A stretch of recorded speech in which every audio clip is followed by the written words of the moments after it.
Hey folks, welcome back to the shop. Frank here, working on the Cub Cadet forklift conversion, converting an old garden tractor into a forklift. And we've been working on it for a few weeks. Status right now, if you're just joining the channel, we've got an old tractor here. I've removed the seat and some other components here because I'm rebuilding the drive shaft, reinforcing that. Last week we operated the forks for the first time using the hydraulics. So I've got a couple things we're going to work on here. So stick around, see what kind of progress we can make. I had this 5/8 inch flange bearing in the drawer.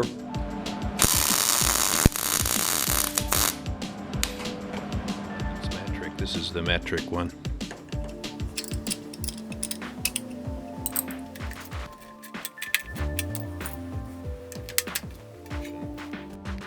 And shredded asbestos. We shredded a asbestos stove pad. Wasn't good, so I was careful when I held the wires when I stuck them in the electrical outlet. All right, so they're all on one switch right now.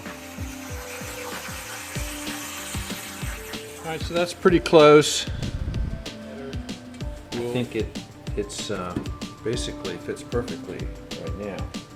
I've reinstalled the brake calipers here and adjusted the brakes, reattached them to the rock shaft for this pedal. And I'm going to go ahead and plug weld all of these.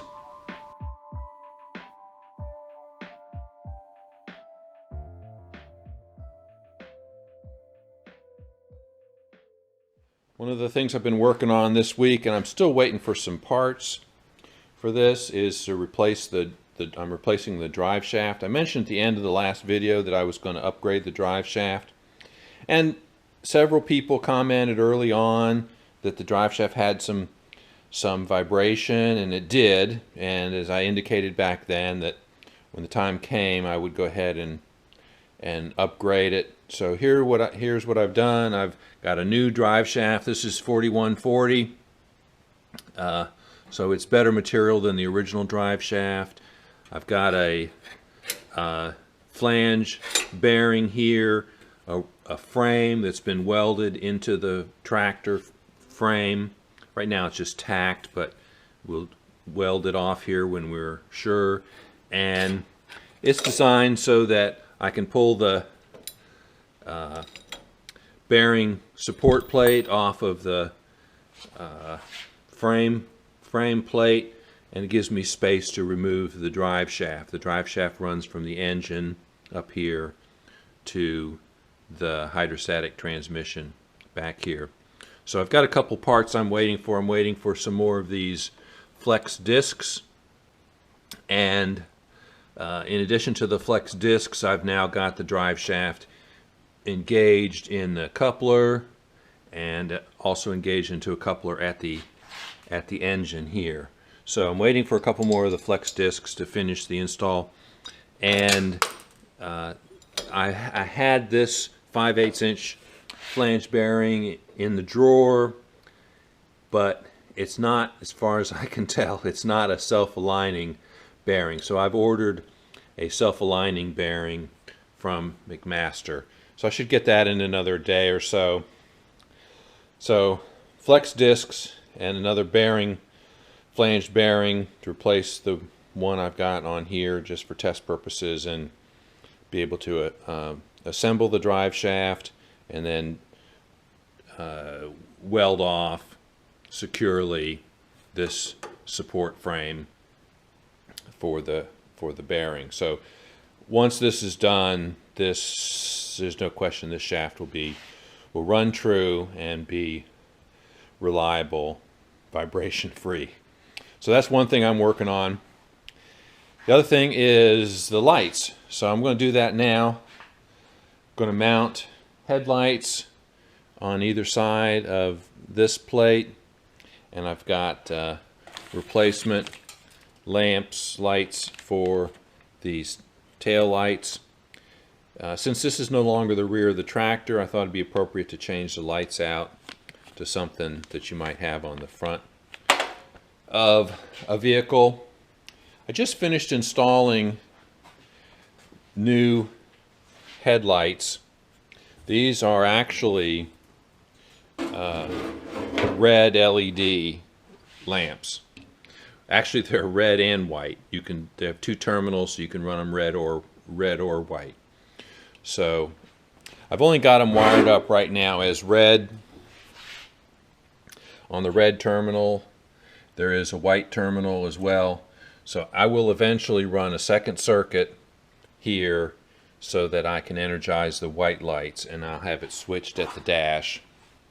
We'll put a double pole, single pole, double throw switch here in this, what on these tractors, believe it or not, was actually the location of a cigarette lighter. A cigarette lighter in these old Cub Cadets was actually one of the rarest options, but it's for collectors. It's a highly desirable option. If you can find a Cub Cadet with a cigarette lighter in it, it's worth some money. So, okay, I'm going to work on the lights. This is the bracket for the headlight.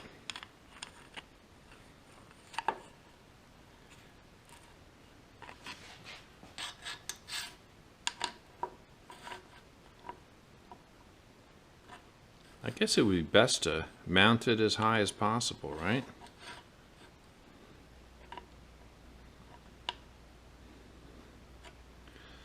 So I think right there is a good spot. I'm just going to weld this bracket to this plate.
Of course, it's not ½ inch, it's probably 12 millimeters.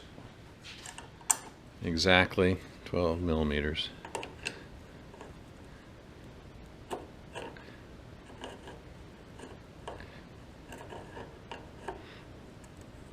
I have two of these. I have one that's SAE and one that's metric. This is the metric one.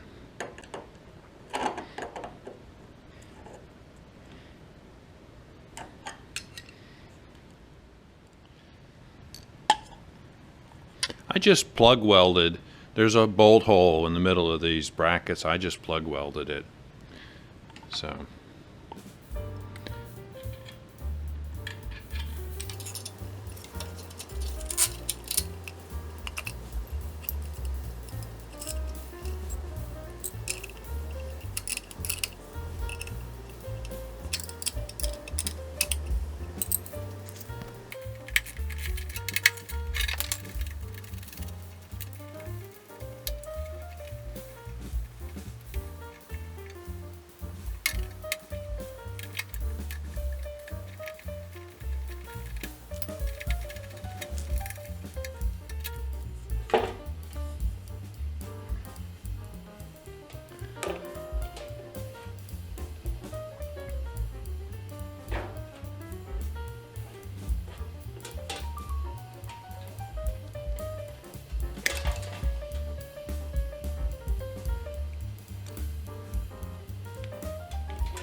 So I ran a ground wire for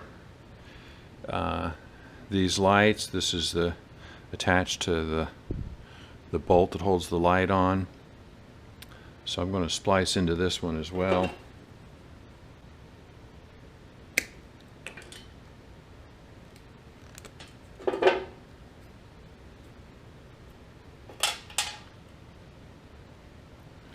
I'm going to use this purple wire or blue wire for the ground.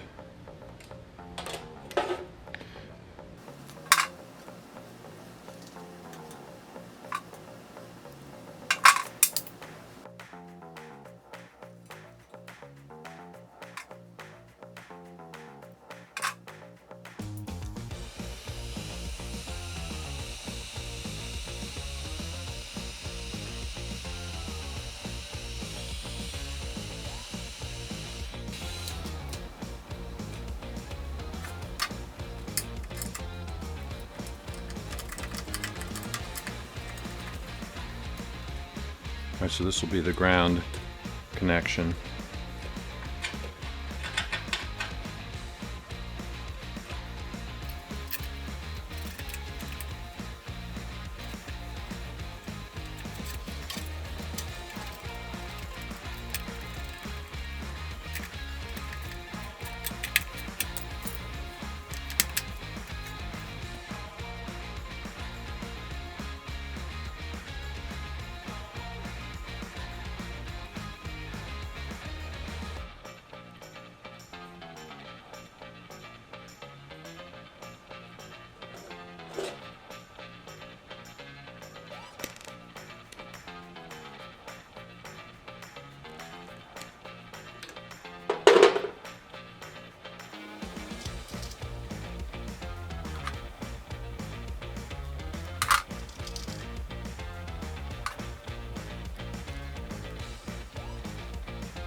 So a little bit surprised to see tinned wire.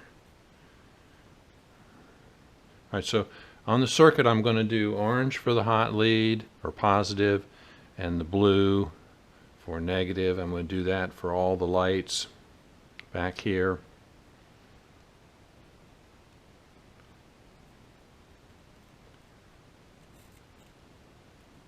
Just to be consistent.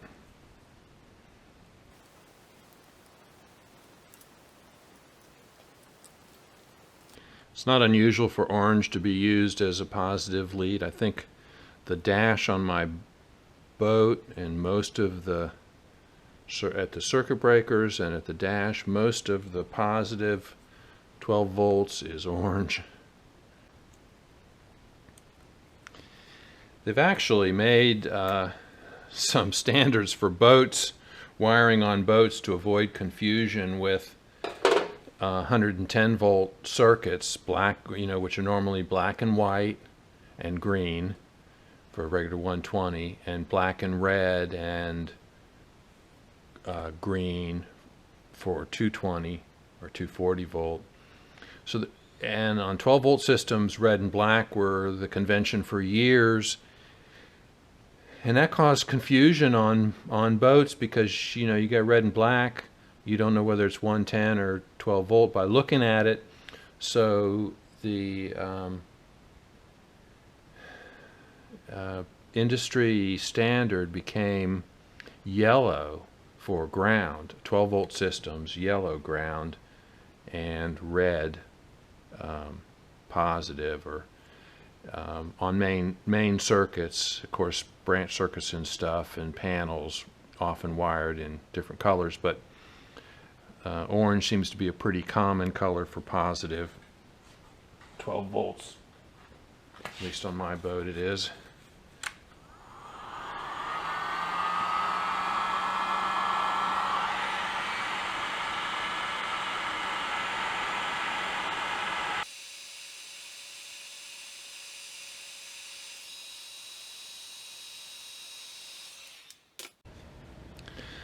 Done the exact same thing over here with the positive and negative leads. Fish these wires through the gap in the fender over here.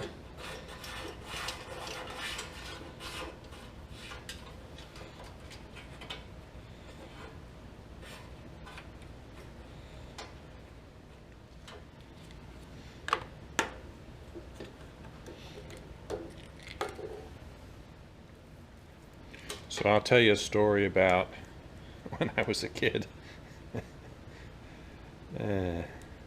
So I was a fan of the Popular Mechanics Do-It-Yourself Encyclopedia.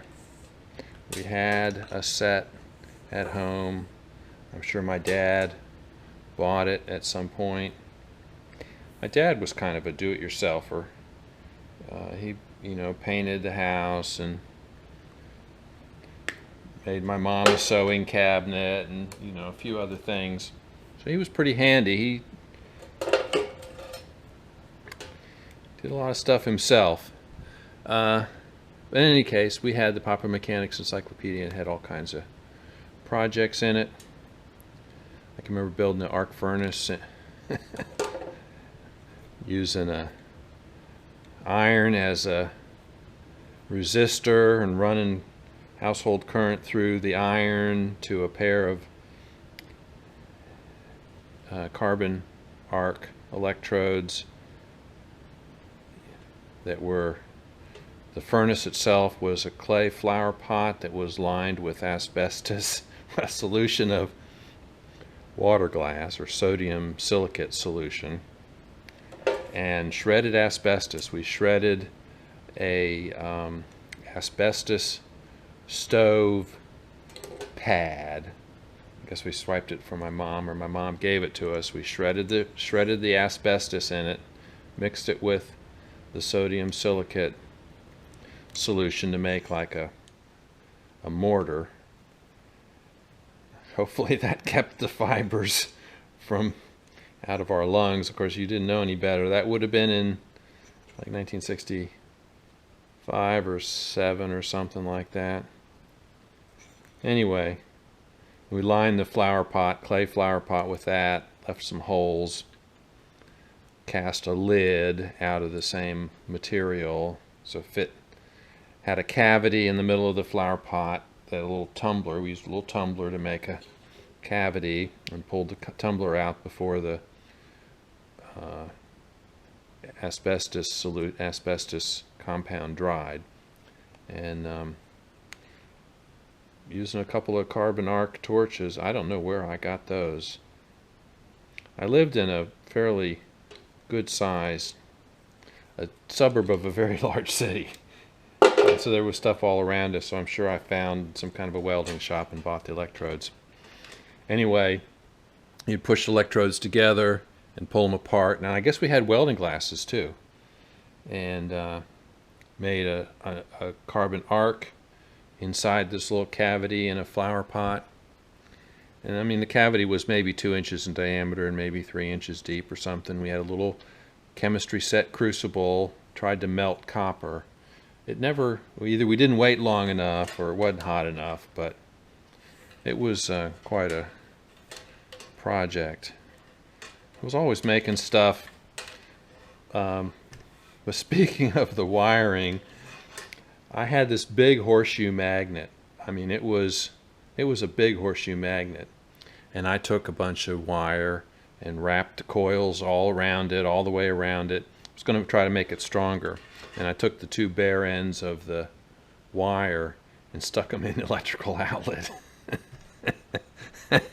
Poof!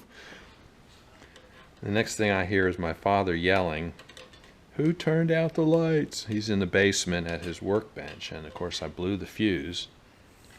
Back in those days, it wasn't circuit breakers, it was fuses, a little screw-in fuse stats. Anyway, I knew not to get my fingers on the electricity. I knew that wasn't good, so I was careful when I held the wires. When I stuck them in the electrical outlet, I put them in so I wasn't touching the wire, but it I'm lucky to be alive. All the stuff I did.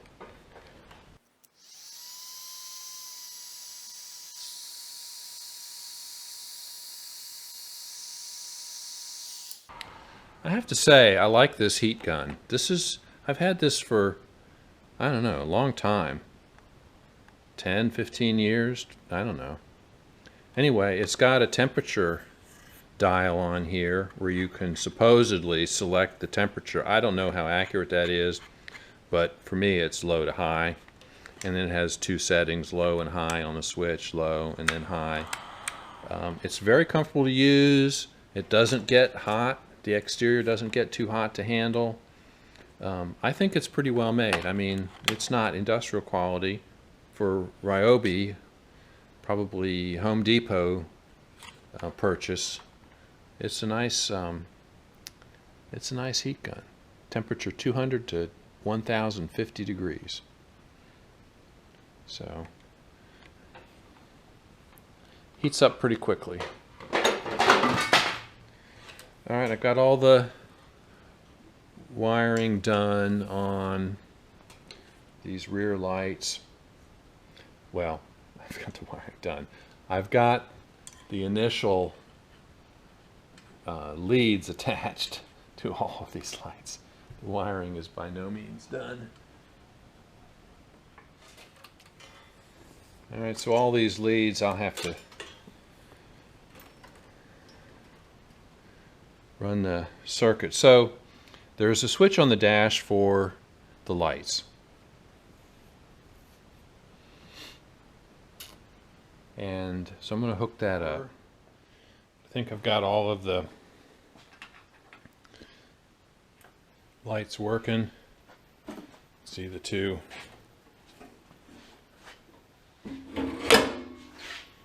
tail lights.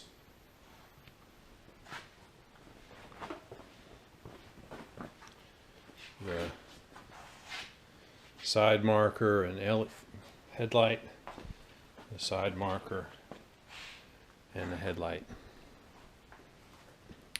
Alright, so they're all on one switch right now, and eventually, since these taillights are combination red-white, I'll wire another circuit to the white terminals that I can turn on if I need backup lights. And I'll just mount a toggle switch or something right here. Alright, so that's the lighting circuit complete. I want to look at the cover for this area here again. See what we can do about that. Still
I decided to cut out another cover. The last one was 1/8 inch. This is 16th inch. I just felt like it was too heavy. And again, I did the straight lines, and of course that'll help the bend be in a straight line and also make it easier to bend. So go over to the brake and see if we can bend this.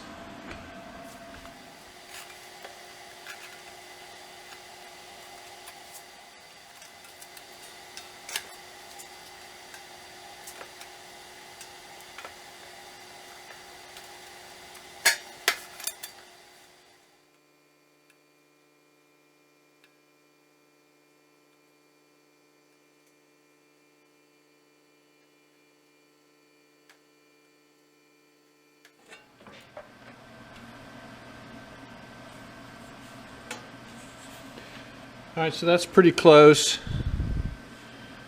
We'll go try and see how it fits.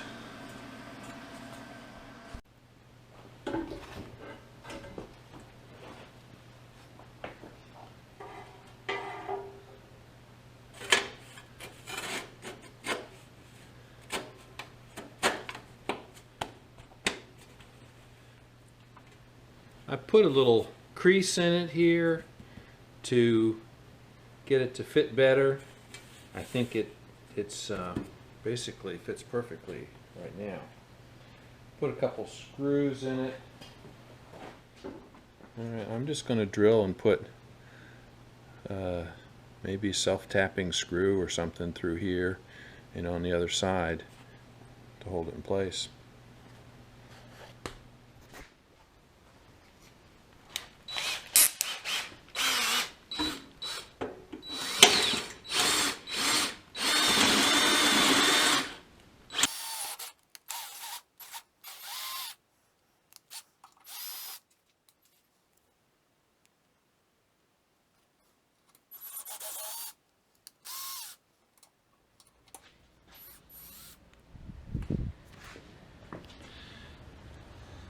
I've reinstalled the brake calipers here and adjusted the brakes, reattached them to the rock shaft for this pedal.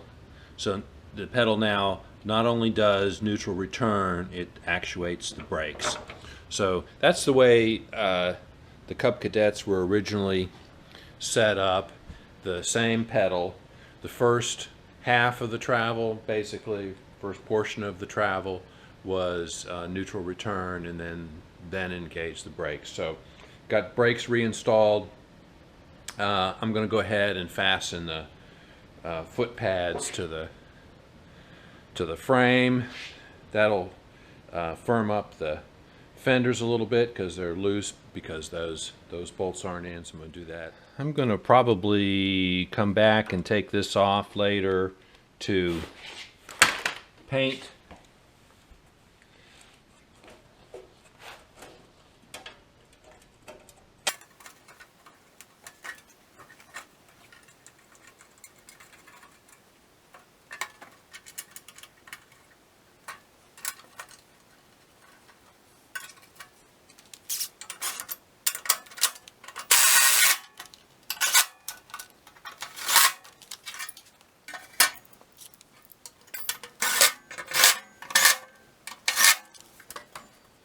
So I've got some wheel spacers to put on the tractor, and in order to put these on I need studs like this. What I've done is I run a wheel nut up on a 7/16 20 threaded bolt, and that'll fit in there.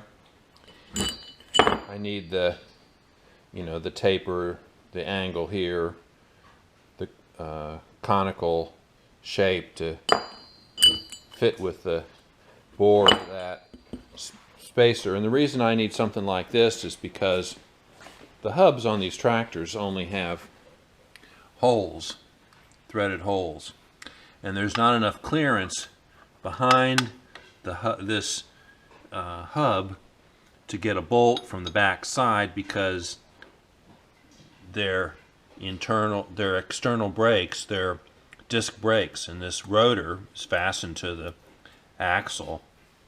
Can't do anything about that. So I need to have the bolt come from the front and thread into that hub. So I need to make, and I haven't been able to find ready-made versions of this. Now the Cub Cadet tractors come with studs like this, but they're shorter. They won't accommodate a wheel spacer like this. So I'm going to make 10. I'm going to cut the heads off. There's no easy way to cut them off. I mean, I guess I could clamp this in the... Yeah, I mean, I could clamp it in the saw and saw it off.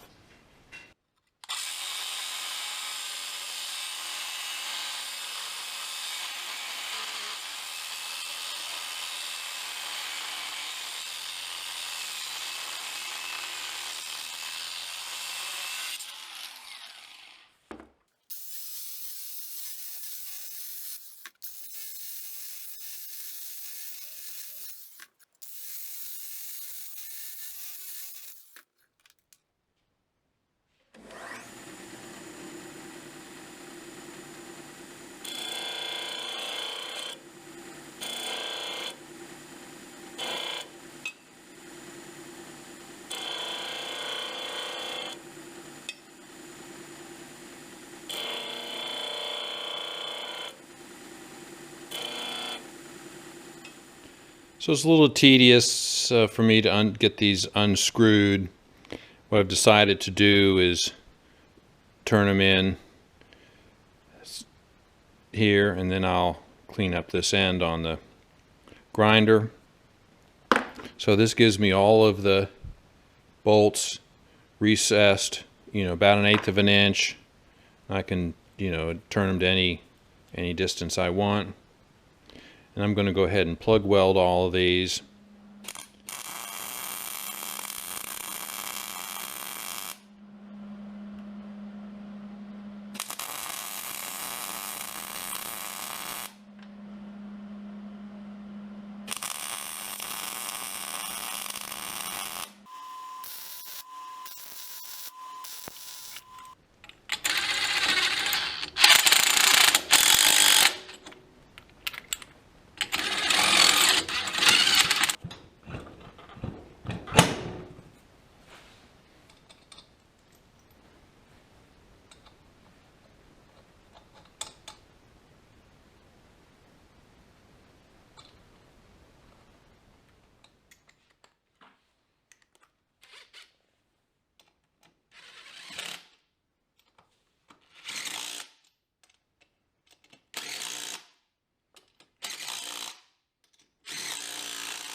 What am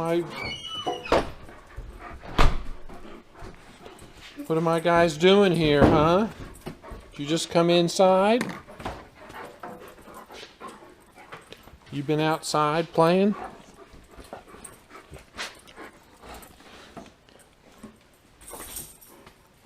There's my Butchie.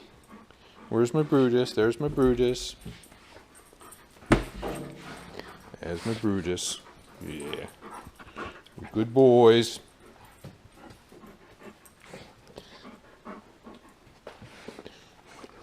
Yeah, my good puppies. Yeah. Does anybody want a treat?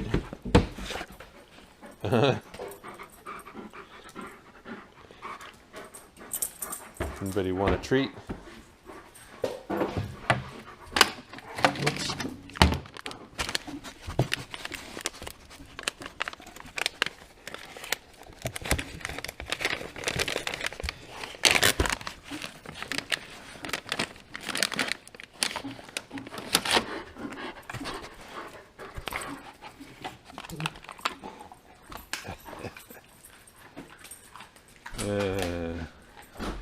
Yeah, I'm working on an old vintage receiver here. I have this one. This is a Sansui Model 7, or Sansui 7, that I have had since 1972 or 73. I mean, it was my college stereo. It's a great receiver. Still works fine. I mean, it's my shop stereo right now, and all the lights work. It's a great receiver. So I've been playing this. I mean, I've had it for 50 years, literally, and still works great.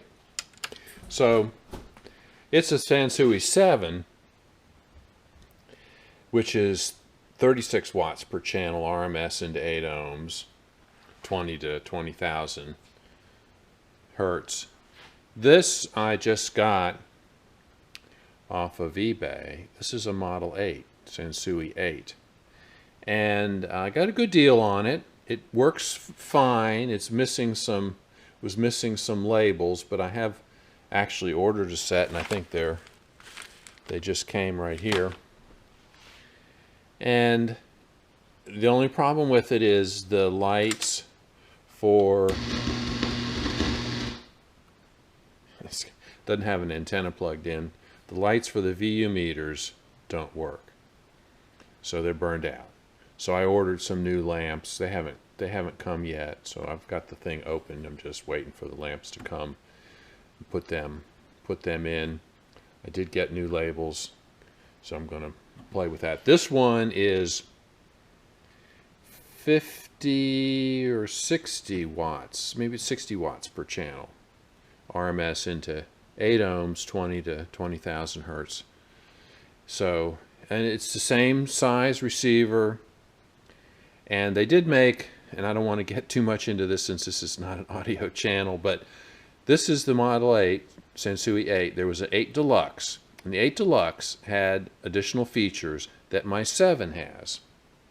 And it's the noise reduction and 4-channel adapter. So there's a couple button switches here that you can engage, and there's plugs on the back to add a 4-channel adapter and a Dolby noise reduction adapter. The Model 8 doesn't have those. The Model 8 Deluxe does. What it does has, it has the same number of buttons, but this has a balance check and a reverse. And it reverses the left and right speakers. Otherwise, it's got low filter, high filter loudness, mono, tape 1, tape 2, FM muting off. And this one has low, high filter, loudness, mono, noise reduction adapter, tape monitor 1, tape monitor 2, 4-channel adapter, and FM muting off. So, very similar. The chassis are the same size. The 8 is a lot heavier. It has grids here for the output transistors, or behind this grid for cooling. But otherwise, they're, they look almost identical. So they're very similar looking receivers. So I'm working on this one. Not sure exactly what I'm going to do with it, whether I'm going to keep it out here or move it into the house to replace another amplifier that I have on my stereo system down in the rec room, family room. All right, folks, that's a wrap for this week. Never got the flex discs I need to finish the drive shaft, so we'll come back next week working on that, or I'll finish it between now and then. Got the wheels back on with the spacers, so that's done. That gives me a little bit wider track, a couple inches. Every little bit helps. And everybody will be happy to see the tread pattern is in the direction of going forward this way. So, don't think I've ever had any one thing with so many comments about the tire treads. It's, I must have had 50 people say, hey, your tires are on wrong. So, looks like I got a friend here, just came in, companion, Mr. Brutus. So, good progress on the tractor, and once I get the drive shaft fixed, completed here, then of course the seat and everything goes back on it, the battery box, everything, and that shouldn't have to revisit that anytime soon.